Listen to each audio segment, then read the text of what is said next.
Chapter 25 of The Shadows of Doom. Crawling out into their room at the Cabbage Moon, Ivy found Seb and Valian glowering in the direction of the bunks. "Johnny Hands!" she exclaimed, getting to her feet.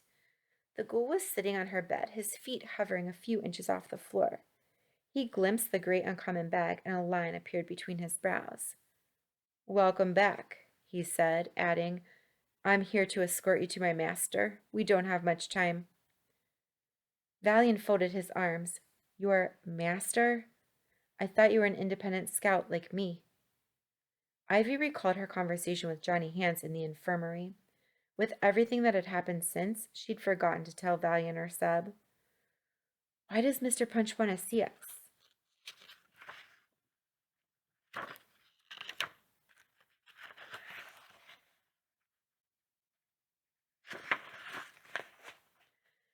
Johnny Hands rose to his feet. "He will explain himself, but we have to be quick," he said urgently. "Follow me."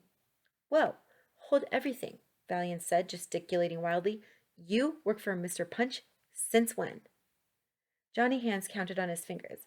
"Let me see. Probably for coming up on 200 years. He went to open the door.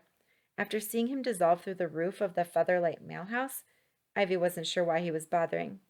"Now, please, come along." Seb scanned the room. Hang on, where's Judy? She was meant to meet us here." "Mr. Littlefair sent her on an errand," Johnny Hands said dismissively, brushing a hand through the air. "Now I really must insist. Hurry." Outside Mr. Punch's curiosity shop, a green silk ribbon was writing in the air. "Welcome, welcome, one and all. Curiosity awaits." The last time Ivy had visited Mr. Punch's shop, it was a small brick house, painted fig purple, with a slate roof and a wrought iron shop sign. Inside, Ivy had discovered a collection of uncommon objects stored in glass cabinets, wooden trunks, and jeweled chests. That was then. Facing Ivy now was a colossal purple big top, the kind you'd see at a circus. The peaks so steep and tall they looked like a mountain range at dusk. Waving furiously atop each one was a white flag decorated with Mr. Punch's logo, a black top hat. "I'll wait here," Johnny Hands said, hovering by the entrance. Ivy smoothed down her kurta before heading in, Seb and Valian trudging along behind. It was dark and quiet inside the tent. Boxes sat in shadow around the walls, while in the center, a white spotlight lit up the sandy floor. On either side stood two towers accessed by rope ladders, with a trapeze hanging between them. The sounds of Londonor were muffled by the thick walls, so the crunch of their footsteps echoed loudly. "Hello," Ivy called.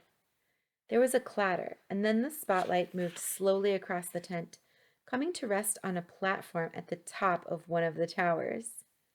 Ivy saw a man in a black top hat sitting there, his legs hanging over the edge. "That's him," Valian said quietly. "Mr. Punch."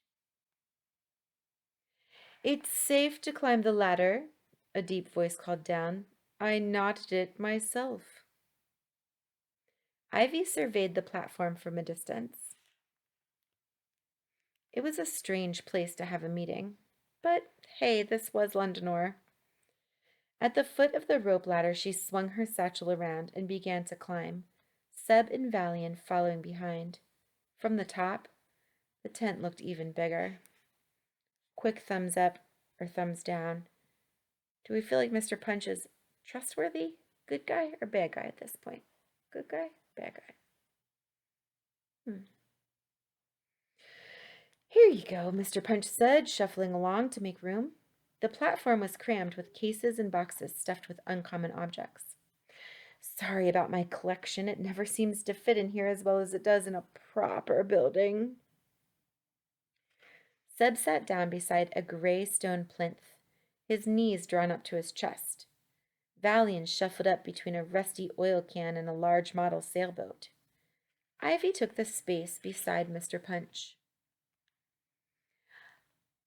I was told that you were behind the transformation of Londonor, she said, letting her legs hang over the edge like his. Can't you just change the tent whenever you want?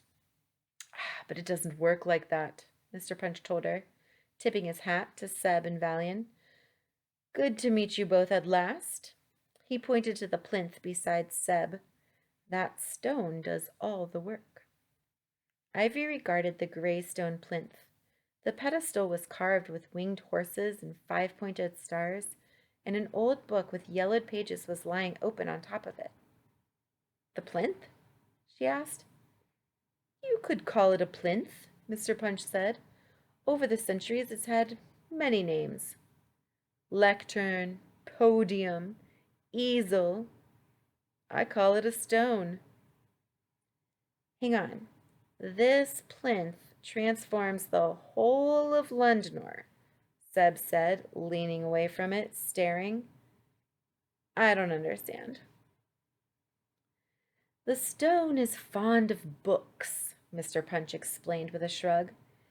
If you lay one open on top of it, the stone manifests certain aspects of that book in real life. Ivy considered the grassy meadows, trees, and flowers growing in Lindnor.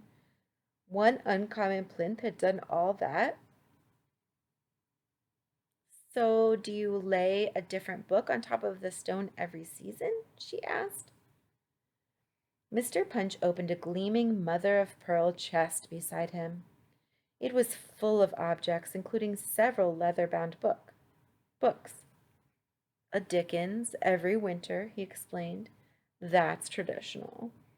Something sunny for spring. This year I used Mary Poppins in the park. And in autumn it's whatever takes my fancy. The stone is very rare, as you can imagine.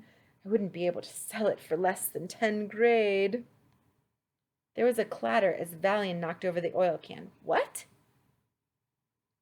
Ivy felt like she just had the wind knocked out of her. She scanned the big top, checking they were still alone. There were only 5 objects in existence that had a 10 grade value. The stone is one of the great uncommon good.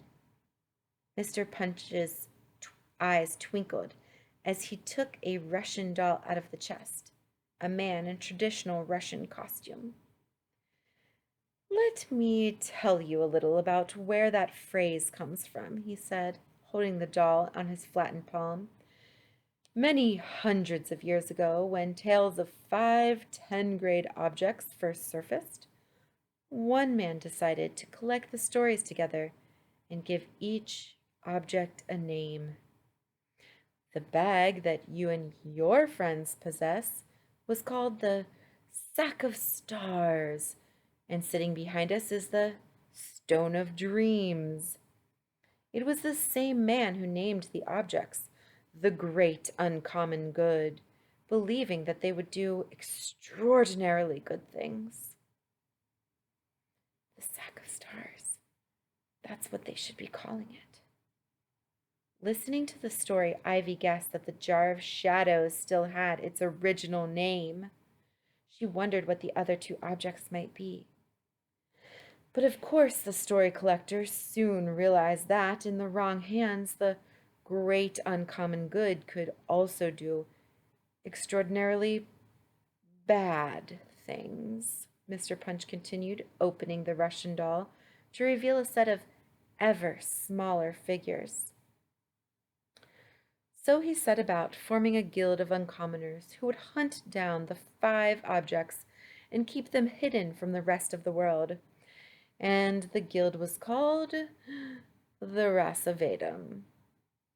Ivy shared a look of confusion with Seb and Valian. I thought the Rasavadam were mixologists. Mr. Punch blew on the Russian dolls, and they began moving on their own. A lady in a red dress curtsied to Ivy. A man brushed down his suit, stretching his legs. The original members were talented mixologists, Mr. Punch explained. They needed to conceal the work they were really doing, so they used their mixologist skills to build a reputation as a troupe of mysterious showmen. It allowed them to travel from Undermart to Undermart, gathering information on the great uncommon good without anyone knowing what they were really up to. Oh, it, it was a fantastic disguise. At the word disguise, the Russian dolls' faces froze, and they jumped inside each other in ascending order of size till only the original man remained. Mr. Punch tapped him on the head, smiling. Over the centuries, members of the Rossavatum have come and gone, but two things remain: our masquerade as mixologists, and our promise to conceal the great uncommon good. Our? Zeb cocked his head. You're a member of the Rossavatum? Mr. Punch put the Russian doll back into the chest and closed the lid. The very last one. The Dirge made it their mission to discover our identities and hunt us down. But it was against our oath to fight. We are a peaceful guild committed to nonviolence. So that's why the Rossavatum went into hiding, Ivy said. An army of questions marched into her head. She guessed there were a few people Mr. Punch could trust with this truth, especially with half the Dirge's identities still a mystery. She peered into his swirling eyes, contemplating the multiple souls coexisting inside him. She couldn't imagine the extent of his knowledge or the number of secrets he was guarding. Sir Clement was a member of the Rossavatum, Mr. Punch said. He used the Stone of Dreams to build Lundnor, and the object has been under the protection of our guild ever since. 50 years ago, another of our members tracked down the Jar of Shadows. Since then, I have endeavored to keep it out of the Dirge's reach. Ivy blushed. So it was you who hid it at the Skepticon? Mr. Punch nodded solemnly. There was no anger on his face, only regret. He pulled his legs up onto the platform, turning around so he was facing Seb and Valian.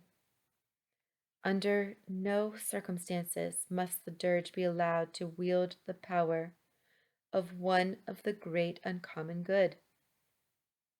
As guardians of the Sack of Stars, you three must keep it hidden from Selena at all costs. Valian's expression hardened as he poked around in his inside pocket, checking that the great uncommon bag, the Sack of Stars, was still there. Selena Grimes, you know who she really is? I have known since you three unmasked Cardamore Wrench as Ragwort, Mr. Punch said with a scowl. I discovered Selena's true identity by tracing the Grimwolf back to her. The creature has since left her employment. If you know who she is, why can't she be arrested? Seb asked. The Underguard will believe you, surely. The Underguard will listen to me, Mr. Punch agreed. But they will not take action without proof. Selena Grimes won their trust years ago. It will not be brushed aside so easily. In any case, the entire force would be unable to stop her on their own. He fastened his cord jacket. After I discovered Selena's true allegiance, I began hunting for an object that I knew would vanquish her. Only this morning, I got word that it has been found. Ivy wondered what Mr. Punch could be talking about. Do you know? I have an idea. She had the feeling that he knew everything they'd been getting up to over the last couple of days. Perhaps Johnny Hands had been spying on them. The reason I have summoned you here, Mr. Punch went on urgently, is because I am leaving Lundnor immediately in order to retrieve the object. I hope to be back before the Grivens contest begins so I can stop Selena Grimes from opening the Jar of Shadows. Whatever happens while I'm gone, you must keep the Sack of Stars safe. I fear there are other members of the Dirge in Lundnor. right now. They will be watching you three. Mr. Punch's story of the Rasavatum and his warning about the dirge were still running through Ivy's head when she left the big top. Out on the lawn, people stood in small groups discussing the evening edition of the Londonor Chronicle. Ivy couldn't see the headline, but she noticed a few of the traders gawping at her. A cold feeling seeped into her bones. What's going on? Valian's eyes narrowed. I don't know, but I don't like the looks of it. Johnny Hands came shooting across the grass, his jester's hat wobbling. When he reached them, he dithered, apparently trying to tell them something, but in the end he just shook his head and held up a crisp copy of the Londonor Chronicle. On the front page was a photo of Ivy in the dungarees and cropped black jacket she'd been wearing yesterday. She was grinning from ear to ear, a large bronze trophy cradled in her arms. Seb read the headline, his voice growing higher with every word. 11-year-old girl becomes the final competitor in Griven's contest. Ivy was trying to gasp and speak at the same time. But that's not me. She grabbed the newspaper to examine it more closely. Okay, it did look exactly like her, but unless she had an extreme sleepwalking problem that she didn't know about, she had not entered herself into the Griven's contest. There had to be another explanation. Shapeshifter, Valian muttered bitterly. It must be. Ivy scanned the article. It says here that to enter the contest, players had to deposit one of their gloves in the contest master's cup and then drink from it? Yuck, Seb pulled a face. Soggy glove juice. What's that all about?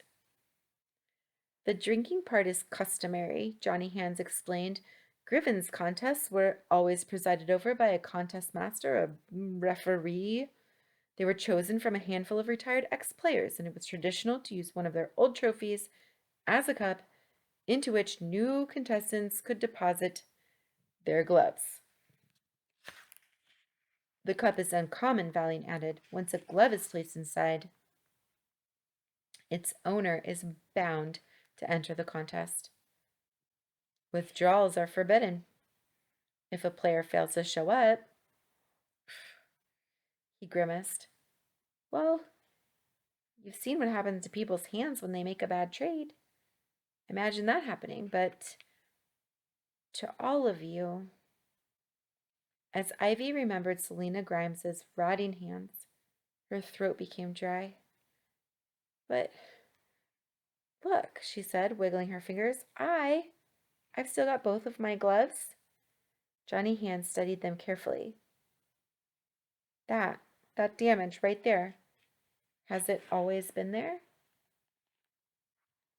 Ivy appraised the small hole in the left thumb. She'd almost forgotten about it. Well, no, I snagged it on a branch a few days ago. What did you say? Valiant asked. Ivy held out her hand so she could see the hole for himself. You remember in the great oak tree at Sir Clement's old house? But part of it is missing, he said, throwing Johnny Hands an uneasy look. So what does that mean? Ivy asked slowly, already fearing the answer. It means that if we check inside the contest master's cup, we're likely to find that scrap of your glove, Johnny Hands said. And the cup needs only one thread to register entry. Valian stared at Ivy. Means you're going to have to play, Ivy. Tonight. As she recalled just how confusing the game in the carousel had been, Ivy's legs went weak. But I can't. I don't even know how I'll be killed, Johnny Hands said matter-of-factly. And though I hate to point out the obvious, I'm pretty sure that's exactly whoever is behind this deception really wants. Suddenly they heard a commotion behind them. Ivy spun around as excited shouts filled the air. A large group of people were running backward onto the lawn. As heads turned, Ivy recognized some of the faces. They were journalists from the Barrow Post. Some were shaking snow globes, while others were holding feathers, scribbling madly in midair. A few of them rushed to join the crowd as it parted. Selina Grimes appeared in their midst. Her dark hair had been styled into an elaborate braided updo, and she was wearing a long silver gown with flared sleeves like a medieval queen. Ivy recalled Mr. Punch's warning to keep the sack of stars away from the dirge. Immediately she grabbed Seb's sleeve and turned to run. Well, this is fortuitous, Selina declared. We are joined now by our final contestant. Ivy froze as several photographers broke from the pack to swarm around her, shaking their snow globes in her face. She cowered, shielding her face.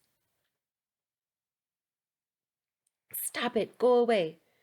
Seb tried to elbow them aside, but there were just too many. Selina Grimes glided toward her, the horde following. Ivy Sparrow, she said in a honeyed voice, may I offer my sincerest congratulations.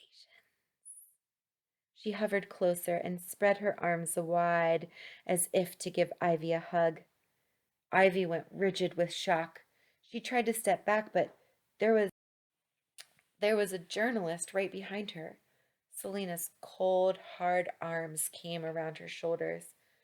Ivy gave a muffled shriek, but was too angry and scared to even move.